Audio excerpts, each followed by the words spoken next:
Programa Novo Alvorecer, trazendo boas novas para você. Uma realização Assembleia de Deus de Caratinga. Meus irmãos, que a graça e a paz esteja com você. Programa Novo Alvorecer chegando mais uma vez para abençoar você e também a sua família. Uma realização da Igreja Assembleia de Deus, Templo Central em Caratinga. Hoje o programa é com o conteúdo da lição de Escola Bíblica Dominical para nós encerrarmos o nosso trimestre sobre aquilo que nós cremos. Estamos trabalhando durante todo esse trimestre na Escola Dominical, baseado no nosso credo da Assembleia de Deus. E hoje nós estaremos falando aqui um assunto muito importante na última lição deste trimestre. Nós vamos aí a um intervalo rapidinho e voltamos já já.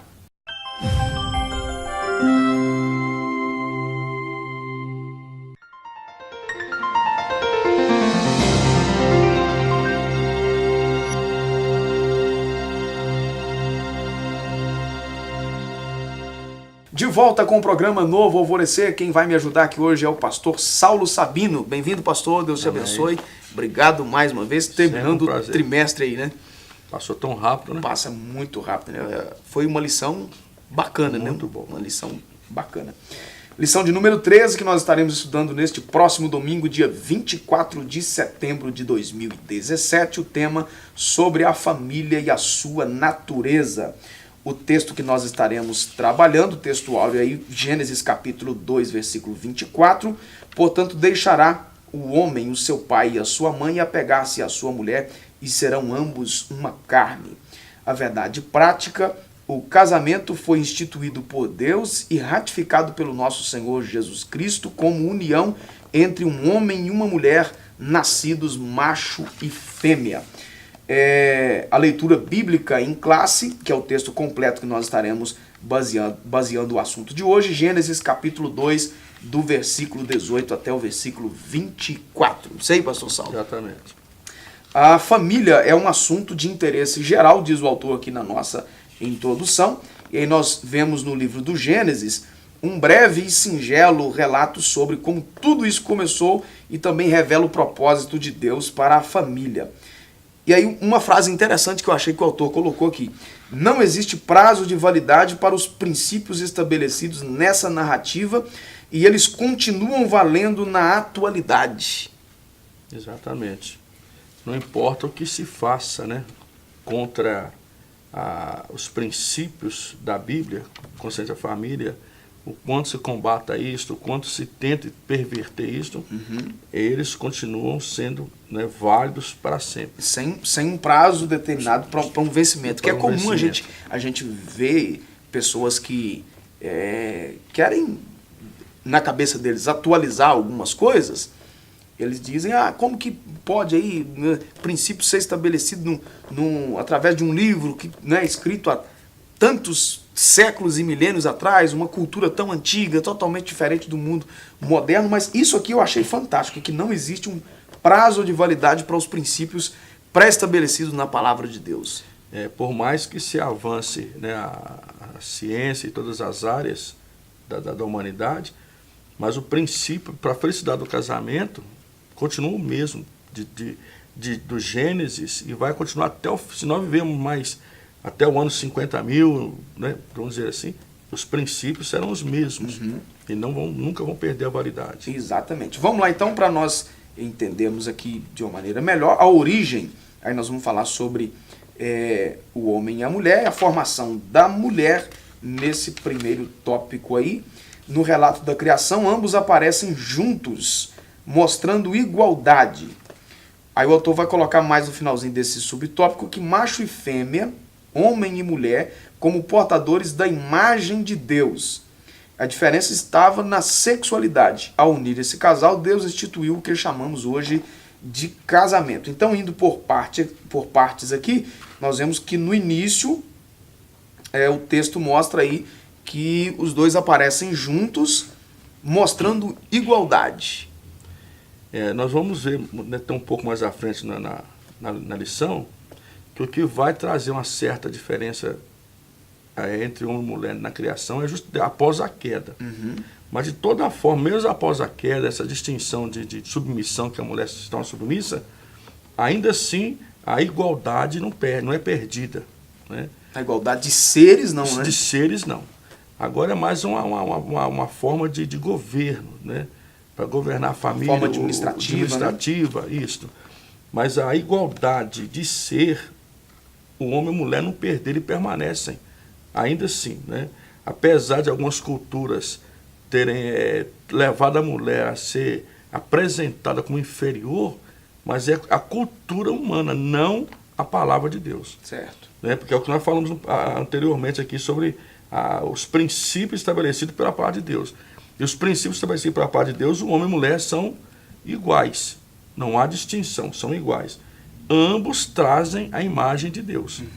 Né? Esse é o princípio, né? Esse é o princípio. Aí, levando aqui o autor disse aqui, a diferença na sexualidade apenas. Exatamente. O que distingue o homem, o que diferencia homem e mulher é somente a sexualidade.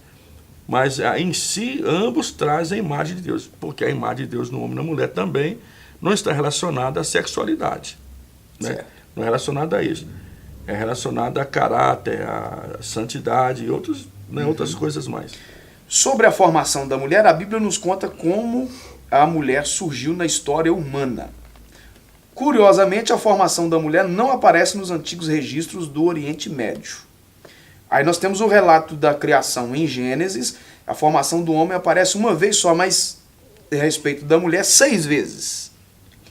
A forma que Deus vai descrever, né, a criação da mulher com muito mais detalhe, né, muito mais detalhes do que a criação do homem. Aí o importante na primeira colocação, que não aparece a formação da mulher nos registros antigos do Oriente Médio. Nos registros históricos e tais, culturais e por aí vai, isso, né? É o que eu disse aqui.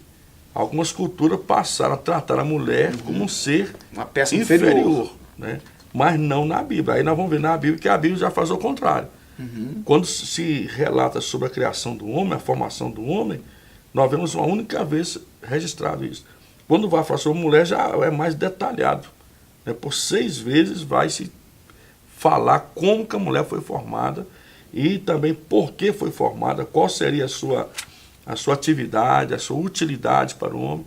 Aí a Bíblia é bem clara para descrever acerca dessa mulher aí. Certo. Aí o autor encerra aqui esse tópico dizendo o seguinte, que no relato da criação pressupõe que Deus colocou o homem com prioridade governamental, mas que ambos os sexos, ou seja, homem e mulher, são mutuamente dependentes. Aí quem vai tratar disso é Paulo na primeira carta aos Coríntios, capítulo 11. Exato. Um depende do outro, né? Um não pode viver sem o outro. É o que Paulo vai expor lá de uma forma mais simples de falar aqui.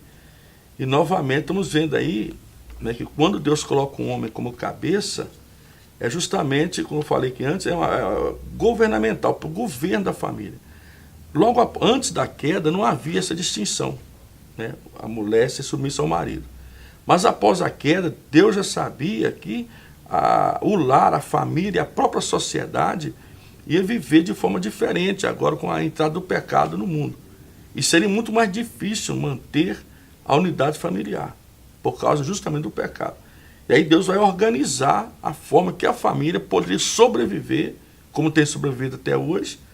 E aí Deus vai distinguir, vai colocar o marido como cabeça, para ser o responsável direto pela sua família, pelo seu lar, pela esposa, pelos filhos. Não somente, né, não é um privilégio ser cabeça, mas é uma responsabilidade de governar, dirigir e conduzir a família para estar servindo ao Senhor. Aquele né? que protege, aquele que cuida, né? É a função sacerdotal do lar. Né? É diferente que se pensa que é um privilégio, né, de ser cabeça. Ou daquele que manda, daquele que dá ordem, né? Não é isso, é uma responsabilidade que Deus coloca sobre o homem justamente para manter a família.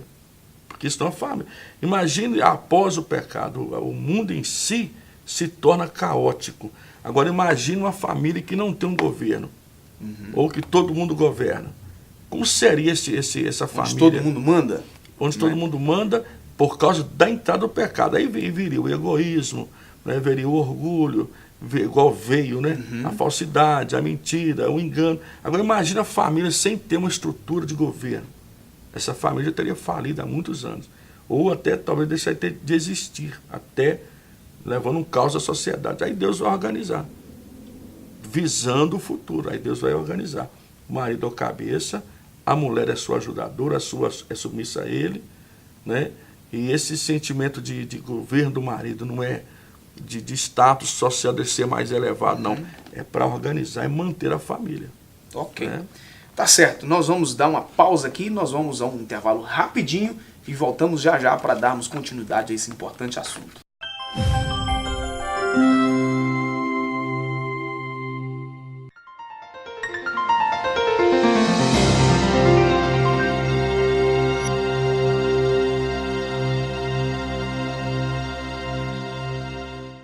De volta com o programa Novo Alvorecer para o segundo tópico da nossa lição, Pastor Saulo, onde nós falamos anteriormente aí sobre a origem do homem e da mulher. Nós vamos agora aí para conceitos sobre família. Aí o autor vai colocar aqui na nossa lição dizendo que o lar é parte do clã. Este parte da tribo e essa, por sua vez, parte do povo, nação. O lar constitui-se de pai, mãe e filhos. É a família nuclear. O que está sendo combatido, né? Hoje de uma forma tão ferrenha. Mas a verdade, pastor Adilson, aqui, por mais que se combata e queira, né, mudar esse conceito da família nuclear, né, que é o núcleo familiar se constitui disto aqui, né, pai, mãe e filhos. Por mais que se tente mudar esta base bíblica da família, é ilógico, né, de todas as formas, para que a sociedade prevaleça e que a humanidade permaneça, se depende disso, um homem ou mulher. Não se consegue uma procriação ou se manter a família ou a própria humanidade, né, se desenvolvendo, crescendo, se mantendo, se não se observar isso aqui, ó, que a família, o laço constitui disso aqui, pai e mãe. E os filhos que vêm por causa do pai e da mãe. Né? E nós estamos vendo aí a família sendo atacada de uma forma tão brusca, brutal, tão forte. Mas nós vamos observar que, se você pegar, por mais simples que seja, algumas experiências que se faz, tirar pai e mãe e colocar, vamos dizer, 2 homens, 2 mulheres, não vai funcionar. A família não vai perpetuar. A própria humanidade não vai permanecer. Então, a base, o conceito de família, né, entre os hebreus, os antigos hebreus, e o conceito de família para sempre, é isso aqui. Ó, né? Você pega desde os tempos remotos, né, desde a era tribal, né? Desde a era tribal. Né, que você vê, a ideia era essa, porque exatamente a questão, e não só da questão da procriação em si, mas por uma questão de organização mesmo, por uma questão de formação do ser humano em si. Né? Os filhos dependem, nós vamos ver um pouco à frente, dependem dos exemplos de um pai. Exatamente. E de uma mãe. Essa questão aí a criança precisa visualizar, né, o que é um pai, o que é uma mãe, embora esse conceito hoje de uma pequena parte da sociedade esteja querendo mudar esse conceito aí, mas a questão genérica aí nunca será como a original, né? Nunca será, jamais. Né? Porque um filho depende disto, depende de uma mãe, uma mulher, depende do pai, um homem, para poder ter como exemplo, né, para formar o próprio caráter.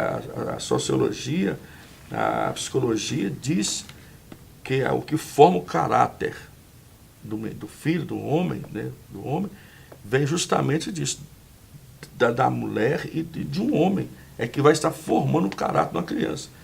Se juntar, ele ter a formação do caráter através de 2 homens ou de 2 mulheres, ele já vai ter um caráter deformado desde o seu princípio. Porque não é natural, isso não é uma coisa natural, mas ao contrário, é antinatural. Certo. Discorrendo aqui ainda sobre o papel da mulher na sociedade israelita, a tarefa do homem e da mulher era basicamente a mesma, sendo que a mulher cuidava da casa e ajudava o marido nos trabalhos diários para o sustento da família. A sentença divina por ocasião da queda no Éden, né, a sentença conhecida pelos bons leitores da Bíblia aí, né, que o teu desejo será para o teu marido e ele te dominará. E essa palavra aqui nas traduções mais antigas é que vai gerar aquilo que a gente tinha falado anteriormente aí sobre a questão do autoritarismo, né? Do que vai mandar e a mulher vai obedecer, mas nós já frisamos aqui que a questão não é essa, né? Isso significa que a mulher se dedicaria ao trabalho da mesma forma que o homem e também à maternidade. A mulher não é inferior, mas o homem é o chefe e o pastor do lar.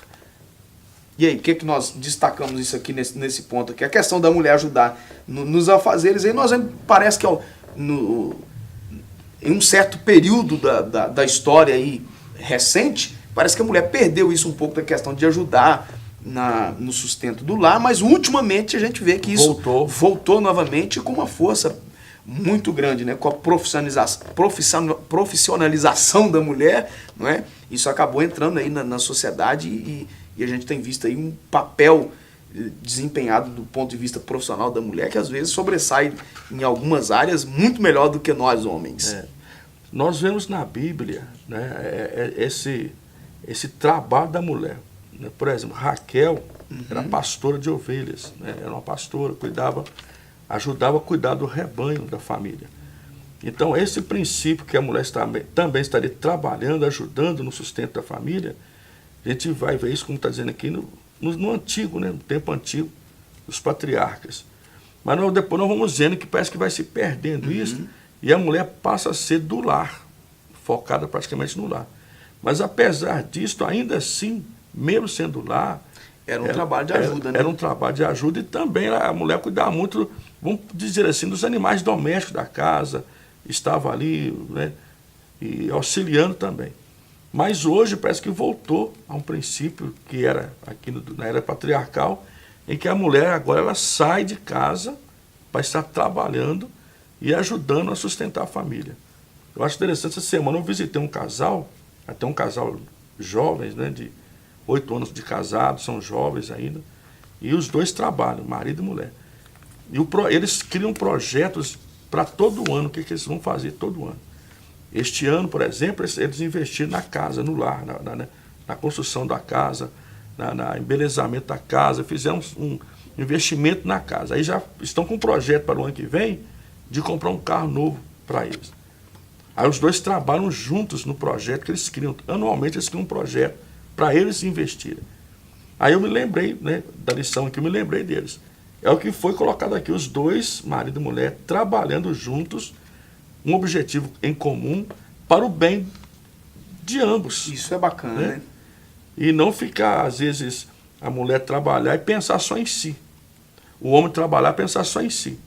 Mas os dois trabalham e ambos investem num propósito em comum. E é isso que Deus colocou no princípio. Que aí a felicidade é dos dois.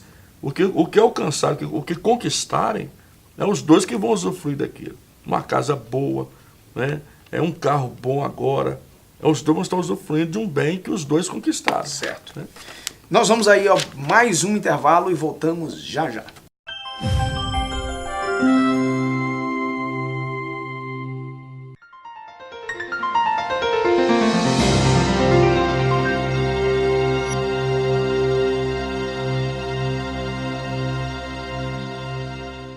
De volta com o programa Novo Alvorecer para o último bloco do nosso programa e nós estaremos tratando aqui agora, pastor Saulo, sobre os princípios básicos do casamento e também os desafios da igreja em relação a esse assunto.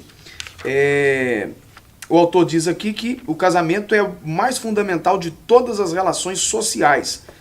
Trata-se de uma união íntima e verdadeira entre duas pessoas de sexos opostos que manifestam publicamente o desejo de viverem juntas mediante um pacto solene e legal. Isso aqui todos nós sabemos disso aqui, que todos nós, quem nunca casou, mas já participou de alguns casamentos, né, de cerimônias de casamento, né?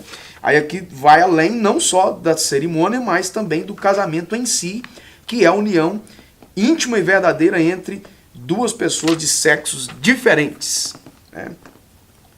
Ele vai dizer aqui que é algo tão...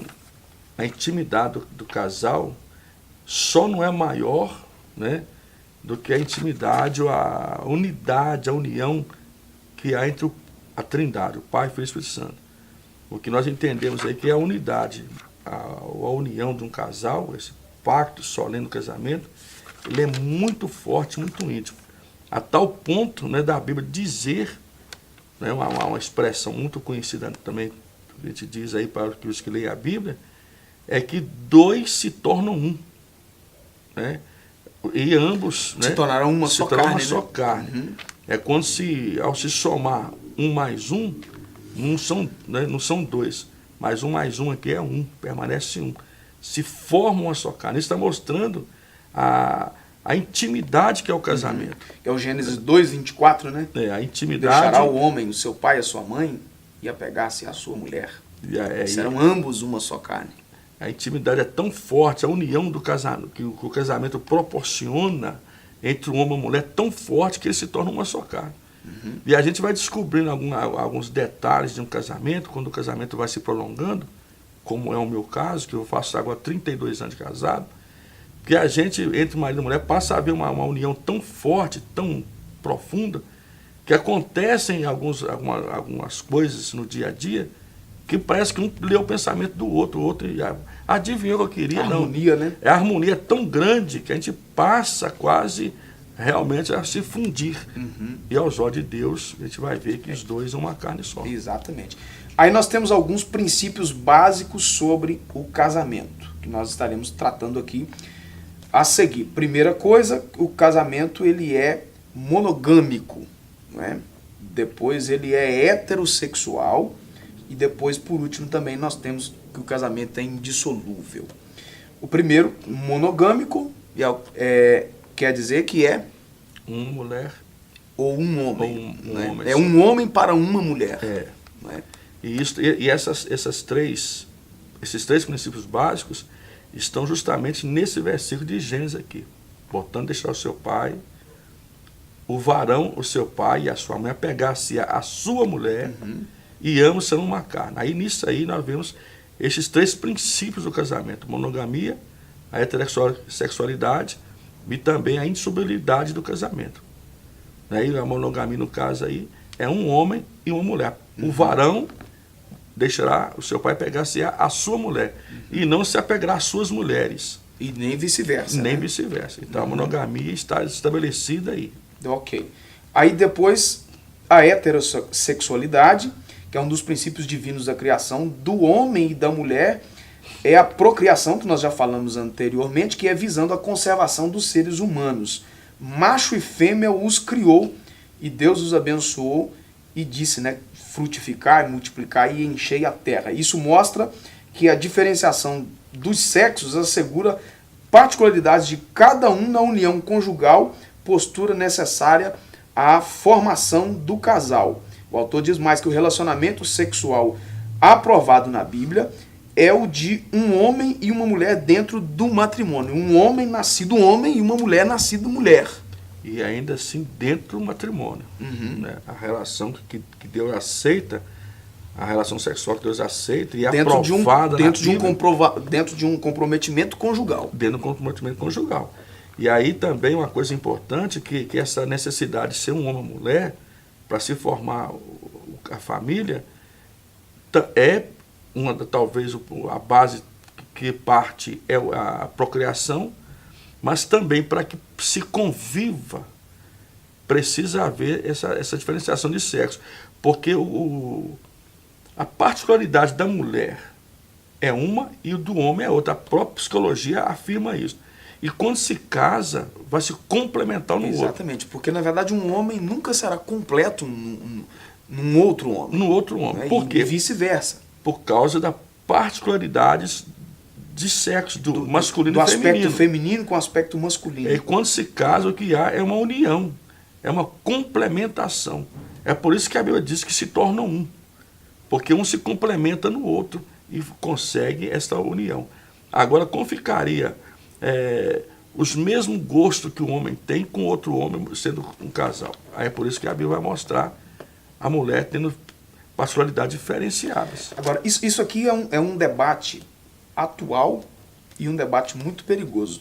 Do mesmo jeito que há um problema dos radicais religiosos, né, há um problema também dos radicais homossexuais. Na verdade, há um pensamento na cabeça de alguns aí de que a igreja, de que nós da liderança, os cristãos querem obrigar as pessoas a serem o que a gente quer que elas sejam. Na verdade, a igreja não está aqui para proibir ninguém de ser homossexual, nem nada disso. Cada um escolhe o caminho que queira a seguir. Nós vivemos num país democrático e entendemos hoje, pela graça de Deus, a democracia também no campo espiritual. Cada um escolhe a igreja que quer frequentar, escolhe a vida que quer, escolhe quem vai casar e escolhe também a sua orientação sexual.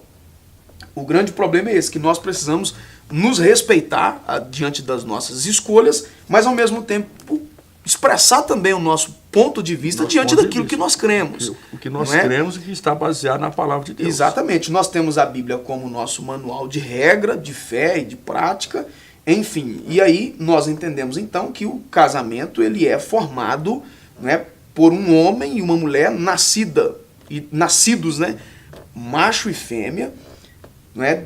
Não há mais de duas pessoas nisso, é um homem para uma mulher, e do ponto de vista também heterossexual. Né?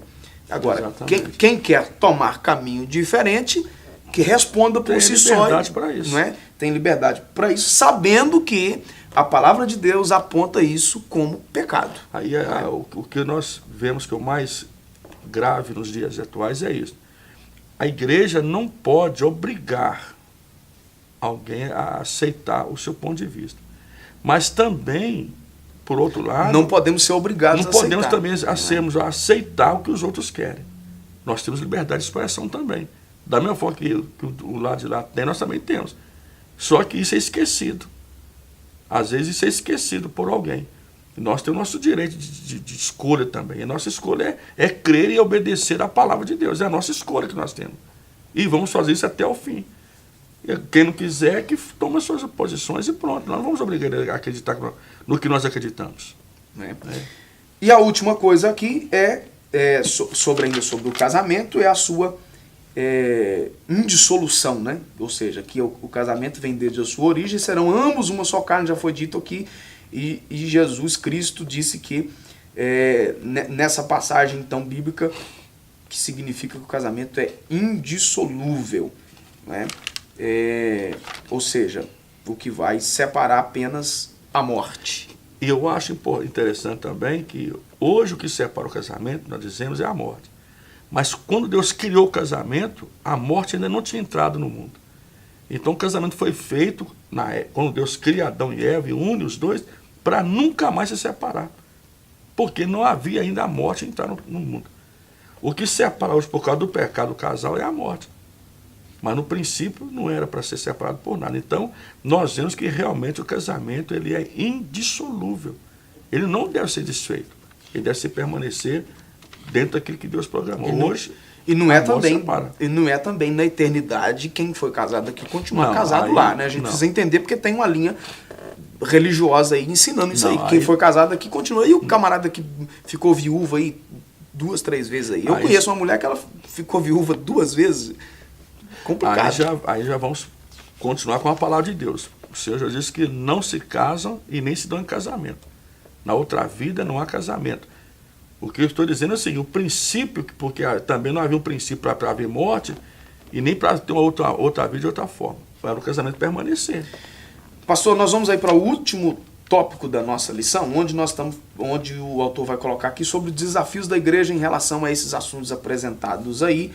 E uma das coisas que ele coloca aqui, que é a institucionalização da iniquidade, onde o nosso tempo já está indo embora aí, mas, na verdade, há uma tentativa muito grande de jogar ao chão esses princípios estabelecidos na palavra de Deus sobre a heterossexualidade, sobre a monogamia e a formação da família tradicional, e que muitas vezes há uma tentativa de tornar legal muitos princípios que chocam contra a palavra de Deus. E que, na verdade, há um desafio da igreja em enfrentar isso, né? Aí é tornar institucional a iniquidade, tornar uma lei, né? Tornar lei a iniquidade. É o que estamos vendo, é o que a igreja está enfrentando nos dias atuais. Os que criam as leis estão criando leis que são, biblicamente falando, iniquidade. Né? Aí é o que vivemos, é o desafio. Da questão dos valores. Da inversão de valores. Exatamente, invertidos, né? Que se vê a tentativa de tornar errado o certo e tornar certo o errado. Eu fui profetizar por Isaías, né? Capítulo 5, versículo 20.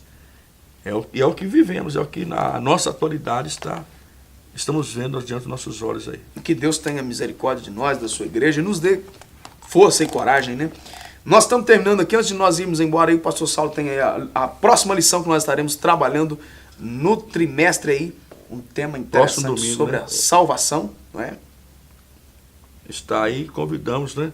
Um assunto muito interessante, muito importante, que precisamos continuar aprendendo sobre ele. Exatamente. Tá certo, pastor. Obrigado mais uma vez. Deus abençoe o senhor poderosamente.